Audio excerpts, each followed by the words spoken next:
C'est uniquement quand finalement on revient à l'image de soi-même, quand je me pose la question qu'est-ce qui est mieux pour moi, que la confusion vient. Qu'est-ce qui est mieux pour moi? Mais comme il n'y a pas de moi, la réponse sera toujours bidon. C'est mieux que je fasse ça ou je fasse ça? C'est mieux que j'aille vivre là ou c'est mieux que j'aille vivre là-bas? C'est mieux que je couche avec le voisin ou je couche pas avec le voisin? C'est mieux que j'apprenne ceci ou c'est mieux que je fasse cela? Qu'est-ce qui est mieux pour moi? La question est bidon. Tout à l'heure va être remplacée par qu'est-ce qui est inévitable. Voilà. Qu'est-ce qui est Inévitable. inévitable? Je fais ce qui est inévitable. Mais c'est même pas une question, si c'est inévitable. Exactement, c'est une évidence. Il n'y a jamais de question. La question, c'est toujours qu'est-ce qui est mieux pour moi. La question n'est jamais qu'est-ce qui est mieux pour la vie. Le cerveau ne sert vraiment à rien. Pardon? Le cerveau ne sert vraiment à rien alors. La réflexion, l'analyse. Le cerveau vous permet d'exprimer cette évidence de la vie. S'il n'y avait pas le cerveau, il n'y aurait pas de possibilité de verbaliser les choses. Le cerveau permet l'expression. Mais il ne permet pas la compréhension. Il ne permet pas la compréhension. Non. Comprendre ce que vous êtes profondément ne fait pas partie des aptitudes du cerveau. Le cerveau peut exprimer ce que vous êtes profondément, mais il ne peut pas le...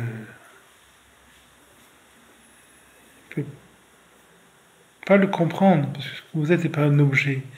Le cerveau ne peut comprendre qu'en relation sujet-objet. Objet perçu, sujet qui perçoit. Le cerveau fonctionne que comme ça. Il ne peut pas penser autrement qu'en relation sujet-objet. Ce que vous êtes n'est pas un objet. Ça ne peut pas être un objet d'aucune perception. Pourquoi? Parce que vous l'êtes. De manière directe. Donc c'est pas le cerveau n'a pas de place là-dedans. Par contre, le cerveau est l'outil qui va permettre de déployer, selon vos dons, l'expression de cette évidence. Par la poésie, par l'architecture, par la musique, par la danse, par votre manière de vivre. Votre manière de vivre, finalement, va exprimer cette profonde liberté intérieure. Pour être un banquier, il faut un cerveau. Pour être un prostitué, il faut un cerveau. Pour être un joueur de tennis, il faut un cerveau. Pour être un balayeur, il faut un cerveau. Le cerveau vous amène à exprimer le mieux possible ce pressentiment de ce que vous êtes. Il ne peut pas vous amener à ce pressentiment. Ça, le cerveau doit devenir à un moment donné passif. Je suis toujours dans la journée en train de penser. Ce que je cherche n'est pas pensable. Je dois comprendre profondément la perspective. Ce que je cherche est derrière moi. Et le cerveau peut chercher que devant, c'est de manière objective. Quand je comprends ça, toutes les énergies qui étaient utilisées dans l'état de veille et de rêve pour essayer de faire arriver certaines choses, pour essayer d'éviter certaines choses, ces énergies deviennent concentriques. Elles étaient avant excentriques, elles essayaient de créer ce que je cherche. Je m'aperçois que ce que je cherche n'est pas créable, et les énergies vont revenir, se déposer, de repos d'énergie dans le bassin. L'énergie se dépose dans la tranquillité.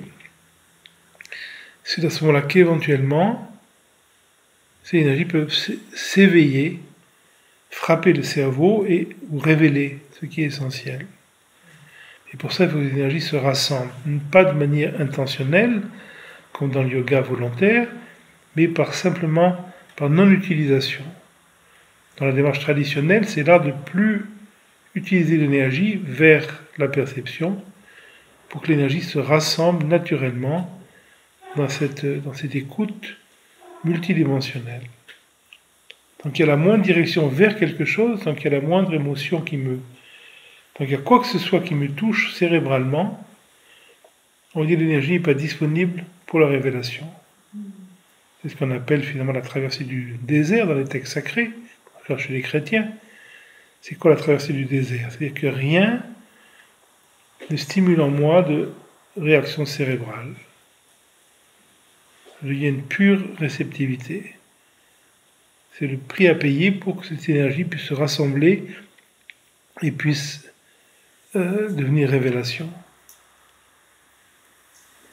Chaque chose en son temps. Il y a une période de la vie où il faut développer la sexualité, il faut développer l'intelligence, il faut développer l'aspect financier, etc., etc. Toutes ces choses ont leur place, bien sûr.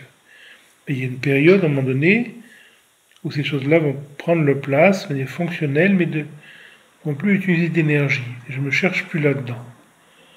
Je ne vais plus changer de partenaire, je ne vais plus changer de maison, je ne vais plus changer de travail, je ne vais plus changer de religion, je ne vais plus changer de quoi que ce soit.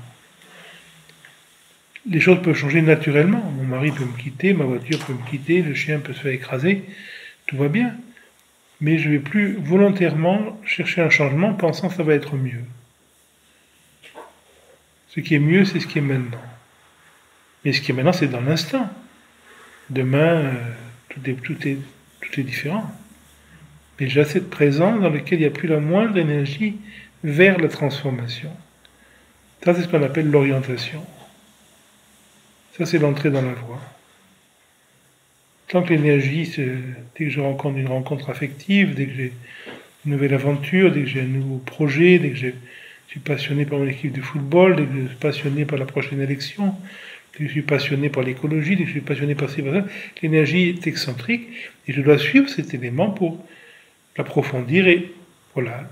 Mais celui qui est orienté n'a plus aucune énergie dans ces orientations-là.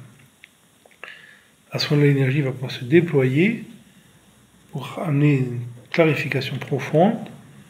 Et de cette clarification ensuite, de nouveau, l'énergie va s'étaler dans toutes les directions de la vie. Mais à ce moment-là, plus pour faire arriver quoi que ce soit, mais pour célébrer ce qui est l'essentialité. Donc on revient vers le monde, mais pour le célébrer, non pas pour lui demander de m'amener ce que j'imagine avoir besoin, qui est un imaginaire. Il faut bien comprendre ce processus de l'énergie. Pour cela, il faut se retirer du monde. Non, c'est le monde qui se retire de vous. Vous ouvrez la télévision, vous voyez un match de football, avant vous étiez passionné, aujourd'hui vous ne comprenez pas trop ce qui se passe sur l'écran, donc vous fermez la télévision. Vous ouvrez la télévision, vous voyez deux politiciens qui se déchirent, avant vous étiez passionné, aujourd'hui vous voyez tout à fait leurs propres problèmes intérieurs, vous voyez leurs marades, vous voyez ce qu'ils disent, vous voyez ce qu'ils disent pas, et ça vous est profondément inintéressant. Donc ça se fait naturellement, un peu comme un enfant qui joue au train électrique, à 5 ans, à 8 ans, à 12 ans, puis à 15 ans, il regarde le train électrique, il dit, mais pour les bébés, il n'a rien fait. Pourquoi on joue plus au train électrique? Parce que ça vous stimule plus, vous ne jouez plus à vos poupées vraisemblablement, vous n'avez pas fait d'effort. Il y a des choses maintenant qui vous stimulent et qui bientôt vous stimuleront plus. Donc c'est les choses qui vous lâchent, c'est pas vous qui lâchez les choses. Si je lâche les choses, je vais rattraper autre chose. Si vous changez de mari, vous allez rattraper un autre. On garde son mari, il est parfait comme ça, la preuve il est là.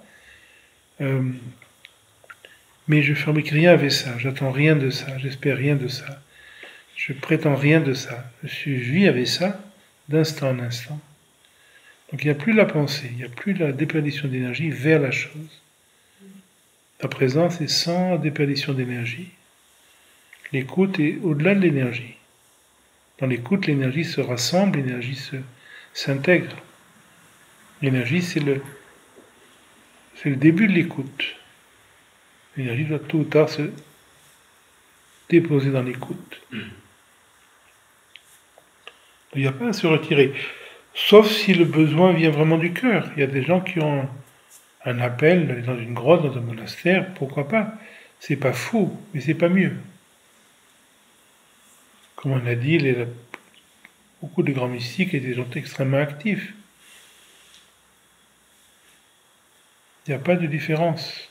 Mais il peut y avoir un passage, chez certaines personnes, il y a un passage où quelques mois ou quelques années, il y a une espèce de réduction de la sexualité, une réduction de l'affectivité, une réduction de la vie mondaine, une réduction de la vie financière, une réduction de la vie professionnelle, et naturellement. Chez certains, non. Il n'y a pas de règle. Il faut suivre ce qui est évident. Est-ce que ce qui est évident donne de la joie? Parce que comment savoir si c'est évident? Vous avez raison, sur un certain plan, l'évidence donne de la joie. Quand vous faites ce qu'il faut faire, ça vous rend joyeux. Vous réveillez le matin, vous voyez le désordre dans votre maison, Vous n'avez pas envie de faire le ménage, qu'est-ce que vous faites? Vous faites le ménage, et après, vous êtes vraiment content. Il fallait le faire. De faire ce qu'il faut faire prend content, même si on n'a pas envie de le faire. Faut jamais s'occuper de ce qu'on a envie. Ce qu'on a envie, c'est uniquement l'ego.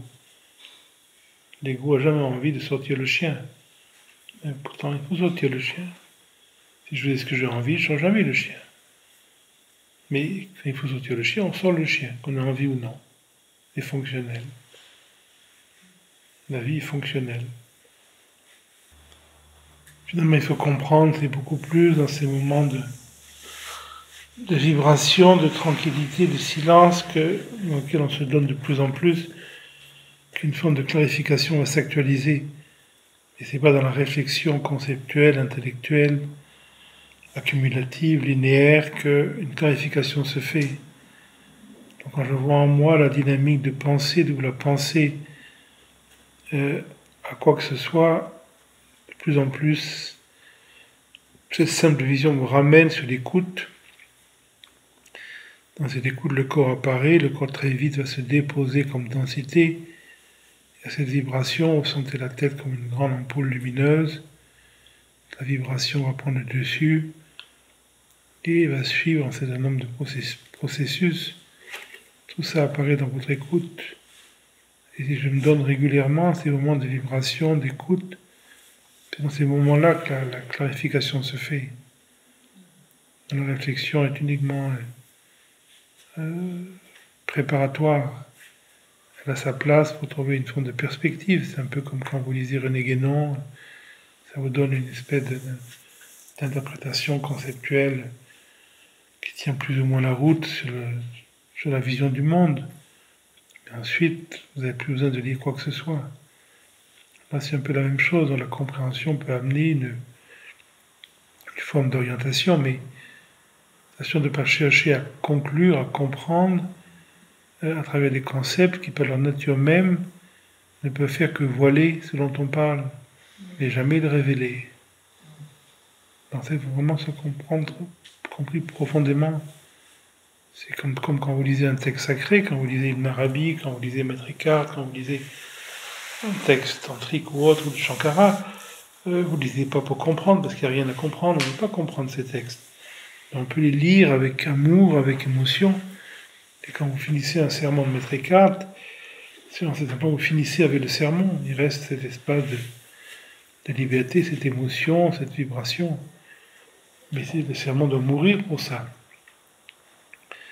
Donc on se libère du sermon en le lisant. Le sermon s'auto-détruit. Et quand vous n'êtes pas différent de ce que vous percevez, la destruction du sermon, c'est votre propre destruction. Et à la fin du sermon, il n'y a plus personne. C'est comme ça que fonctionne un texte sacré. C'est comme ça que fonctionne le raisonnement. Je m'aperçois, je suis en train d'essayer de penser, de comprendre. Hop, je vois le mécanisme. Et cette dynamique de comprendre est remplacée par une simple écoute tactile. On sent les jambes, on sent le tronc, on sent les bras, on sent la tête. La vibration de la tête, la lumière. Tranquillité. On se donne sciemment cette tranquillité. C'est ça la démarche finalement. Après une pause, on revient à cette tranquillité. Après la séance, on revient à cette tranquillité. Avant le sommeil profond, et ensuite vous verrez de plus en plus, si vous donnez au sommeil profond dans cette vibration, dans cette tranquillité, c'est-à-dire si vous dormez sans passé, sans futur, si vous endormez pour mourir, c'est toujours la dernière fois, à ce moment-là, le matin, il y a cette vibration avant que le corps apparaisse, avant que la pensée apparaisse. Vous avez l'impression, quand vous apparaissez dans cette vibration, et à ce moment-là, dans la journée, vous allez voir souvent entre deux pensées, entre deux perceptions, il n'y a pas comme un vide. Avant, on ne savait pas qu'il y avait quelque chose entre la pensée et la perception, c'était un vide. Maintenant, on le vit comme une intensité. Donc une pensée suit son cours, et avant qu'une autre pensée apparaisse, il y a cette présence tactile. Des fois, une émotion apparaît, l'émotion se résorbe, et avant qu'une autre émotion apparaisse, il y a cette présence tactile, cette vibration dans la tête. Et on dit, vous allez voir que ce qui ce qui apparaît finalement de la vibration, ce qui est soutenu par la vibration, ce qui se résorbe dans la vibration. Peut être autre chose que la vibration, donc la pensée et la perception sont une exaltation de la vibration du silence, et non pas une dispersion, comme c'était vécu au début. Ça, c'est le processus interne. C'est ça qu'il faut comprendre. Il faut comprendre cette perspective. Ensuite, progressivement, elle va s'intégrer dans la vie. Mais attention à ne pas essayer de comprendre l'incompréhensible de manière conceptuelle. Sinon, on devient un penseur, un philosophe. Ça n'a aucune valeur opérationnelle.